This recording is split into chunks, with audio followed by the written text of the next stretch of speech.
মৃত্যুর সময় mother তেরেজার missionaries of চ্যারিটিতে সিস্টারের সংখ্যা ছিল 4000। এর সাথে প্রায় 300 জন ব্রাদারহুড সদস্য ছিলেন। বিশ্বের 123টি দেশে 610টি মিশনারির সাথে কাজ পরিচালনা হচ্ছিল।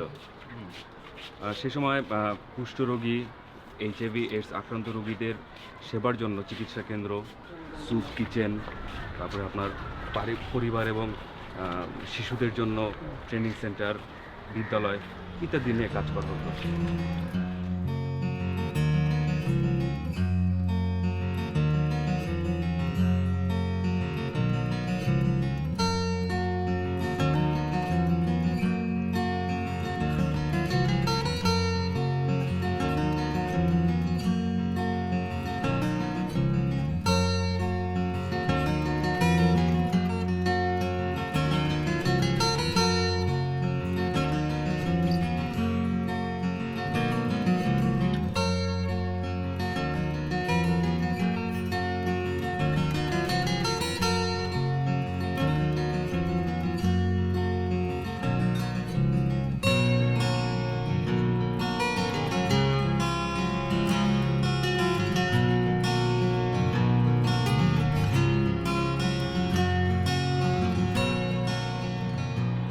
তোরা ভাবতে পারিস যে মানুষগুলো মৃত্যুর জন্য অপেক্ষা করে সেই মানুষগুলোর চিকিৎসা সুবিধা দেওয়া, তাদের সম্মানজনকভাবে মৃত্যুর সুযোগ করে দেওয়ার জন্য মাদার তেরেসা নির্মল হৃদয় নামে একটি প্রতিষ্ঠান চালু করে, যা এখনও আছে। সেখানে মুসলমানদের কোরআন তেলাওয়াতের ব্যবস্থা আছে, হিন্দুদের জন্য গঙ্গা স্নানের ব্যবস্থা আছে, ইভেন ক্যাথলিক্সদের লাস্ট রাইটসের সুবিধাও দেওয়া হয়। তিনি কুষ্ঠরোগীদের জন্য একটি প্রতিষ্ঠান চালু করেন যেটার নাম শান্তিনগর। এতিম ঘরহীন শিশুদের জন্য তিনি নির্মল শিশু প্রতিষ্ঠান চালু করেন। তোরা যদি আমার সাথে থাকতে না চাস আমার কোনো সমস্যা নেই, আমি তোদের জোর করব না, কিন্তু আমি মানব সেবায় কাজ করতে চাই। মাদার তেরেসা আমার আইডল। বন্ধু, আমরাও মানব সেবার কাজ করতে চাই, কিন্তু মামার পক্ষ থেকে শুনি।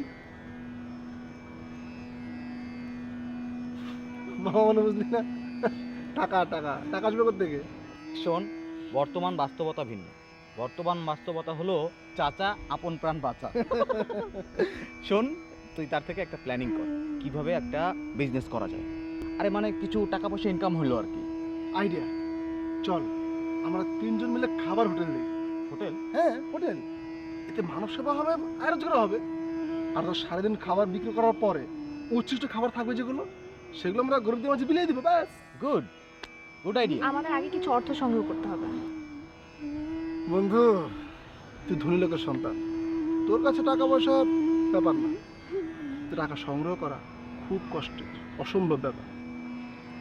প্রয়োজন আসলে সৎ ইচ্ছা। শোন, গাড়িতে চড়ে মানব সেবা, জনসেবা এগুলো একবারে হাস্যকর লাগবে। একদম হাস্যকর লাগবে। এটা আসলে তুই ঠিক বলেছিস। তোরা গিয়ে ভাতের হোটেল দে বা কফি শপ দে, আমি বুঝে গেছি যে তোরা আমার সাথে চ্যারিটির কাছে থাকতে চাচ্ছিস না। তুই এটা সরাসরি বললেই পারিস। আরে বাবা, তুই রাগ করছিস কেন? আমি তোদের উপর রাগ করছি না, আমার রাগ যত সব আমার নিজের উপর। আমি কেন তোদের মতো হতে পারলাম না। গেলাম রে। গেলাম মানে? এই কই যাস? এই, আরে কই যাস? রাগ করিস নাকি? এই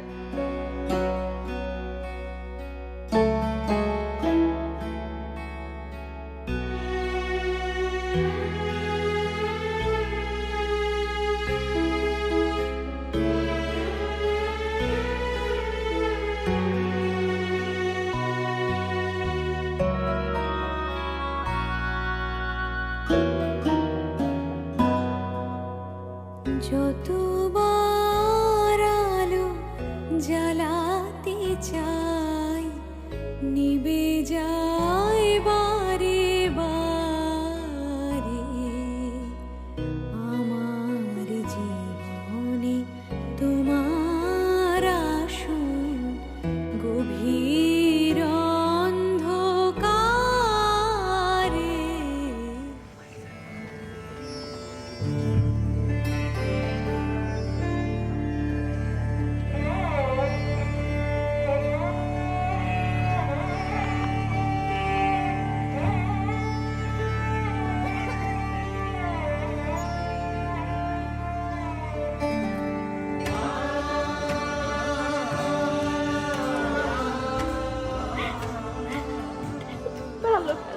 মতো একটা মানুষকে খুঁজে পাওয়া যায় না। কেউ আমার সাথে কাজ করতে চায় না। সবাই মনে করে আমি বোধহয় ঢালটা করছি। আমি এখন কি করবো?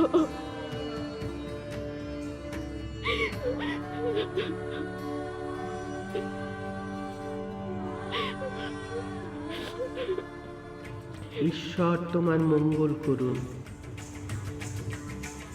আমার প্রথম দিকের দিনগুলো সত্যিই বেশ কষ্টকর ছিল।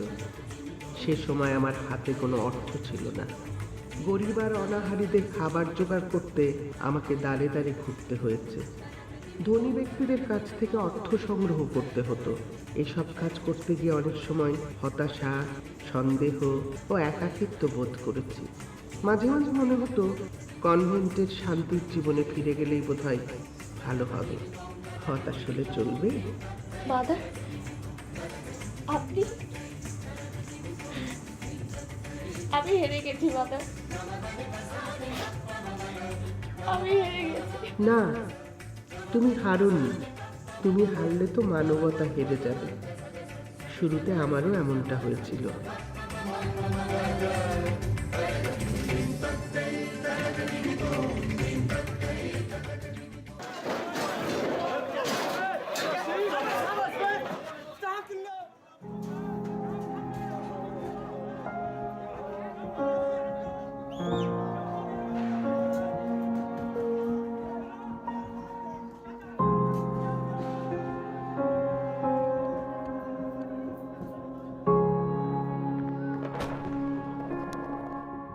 এখনো মানুষ যুদ্ধ করে, এখনো মানুষ মানুষ মারে। শিশু আর নারীরাও তাদের হিংস্রতা থেকে মুক্ত নয়। এই ছবিটার দিকে তাকালে আমার বুকটা কেঁপে ওঠে। বিশ্ব কেঁপে উঠেছিল এই ছবিটা দেখে, কিন্তু কি লাভ? ফেসবুক, টেলিভিশন, পত্রিকা এর মধ্যে সীমাবদ্ধ ছিল এটা। অথচ আপনি 1982 সালের বৈরত অবরোধের চূড়ান্ত সময় যুদ্ধের একেবারে ফ্রন্ট লাইনের একটি হাসপাতালে আটকে পড়া 37 জন শিশুকে উদ্ধার করেছিলেন।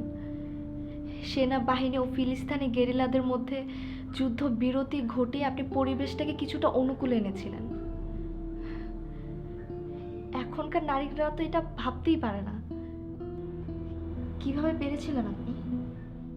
মানুষের ইচ্ছাই সব। আমার ধ্যান জ্ঞান ছিল মানুষের সেবা করা। যুদ্ধ আমাকে আটকাতে পারেনি। তুমিও আটকাবে না কোথাও। কাজ শুরু করে দাও, রাস্তায় নেমে পড়ো, উপায় বের হবেই। আপনার আশীর্বাদের হাত আমার মাথার উপরে থাকলে আমি কোনো কিছুতে পিছপা হব না। পাগলি মেয়ে বলে কি, সে তো আছেই।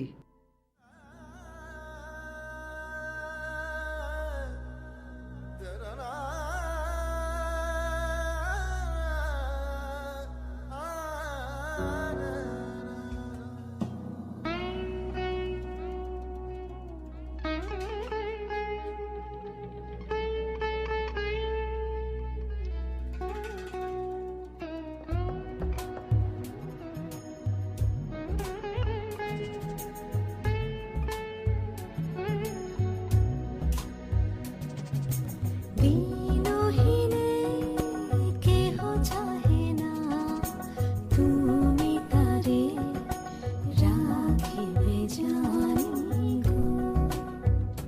বড় আশা করে এসেছি গো কাছে ডেকে নাও, ফিরায়ও না জননী।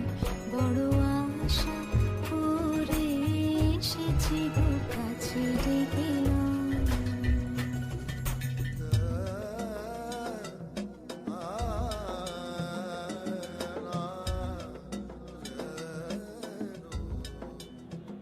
যেবা তোমার পেছনে তাকাও।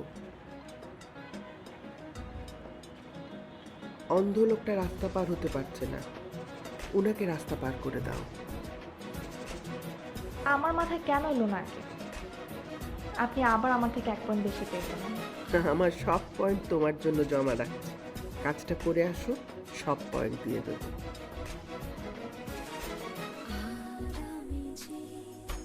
কিছু চাহিনে চরণ তলে বসে থাকিব আর আমি যে কিছু চাহিনে জননী বলে শুধু ডাকিব তুমি না রাখি গৃহ আর পাইব কোথাও।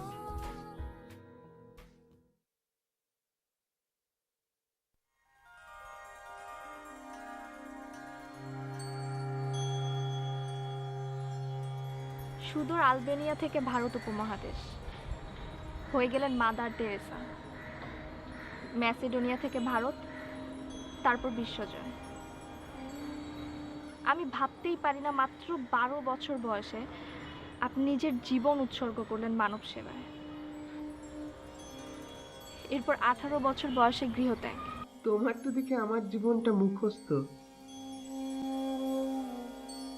কারণ আমি আপনাকে ধারণ করি আমার সত্তায়, মেধায়, মননে। ভারতে 1946 সালের রায়ট এবং 50-এর মনন্তরের ঘটনা আমার জীবনটা বদলে দেয়, আমাকে নতুন করে ভাবতে শেখায়, কাঁপিয়ে তোলে আমাকে, ভেতরটা তুলে ওঠে। আমার মনে হয় এই মানুষের জন্য কিছু একটা করা দরকার। ওই সময় আমি দার্জিলিং যাচ্ছিলাম ধর্মীয় নির্জনবাসের জন্য। তখন এই গভীর উপলব্ধি আসে আমার ভেতর যে কনভেন্ট ত্যাগ করে দরিদ্রের মাঝে বাস করব এবং তাদের সহায়তা করব। এটা ছিল সরাসরি আদেশ।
তোরা যা, আমি পরে যাচ্ছি। যাবো না? আমি একা যেতে পারবো। তোকে পৌঁছে দিয়ে যায়, রাত হয়ে গেল। না লাগবে না, আমি একা যেতে পারবো। আরে চল না, এখানে অ্যাড করবি। যা, তোরা আমি যেতে পারবো। Thank you. সত্যি? ওকে চল চল। চলো চলো চলো চলো।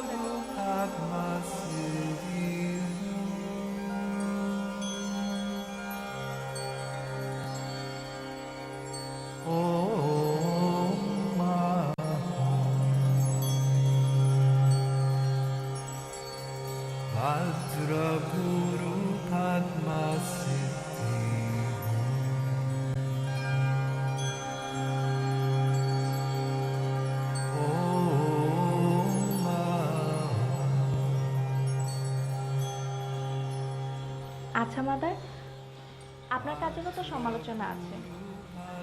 আপনার কাজের যারা সমালোচনা করে আমার তাদের দুষ্ট লোক মনে হয়। ছি, এভাবে বলে না। ওরা ভালো মানুষ, ওরা হয়তো ভুল বুঝে আছে, ওদের দোষ নেই। আর তুমি যদি মানুষের সমালোচনা করো, তাকে ভালোবাসার সময় পাবে কখন? আচ্ছা মাদার, আপনি বিয়ে করেননি কেন? এই প্রশ্নে নিশ্চয়ই আপনি 1000বার সম্মুখীন হয়েছেন। তা তো শুনতে হয়েছে। একবার এক আমেরিকান প্রফেসর আমাকে জিজ্ঞেস করলেন, তুমি কি বিয়ে করেছো? আমি বললাম, নিশ্চয়ই, আমার তো বিয়ে হয়েছে যিশুর সাথে। কিন্তু তার পক্ষে কাজ করতে গিয়ে আমি নানান সমস্যার সম্মুখীন হই। মাঝে মাঝে তার কাজের দাবি অসহনীয় হয়ে ওঠে। তার জন্য কাজ করা তখন সত্যিই কঠিন হয়ে যায়। তার দিকে তখন হাসি মুখে তাকানোও কষ্টকর হয়। Mother, you are genius.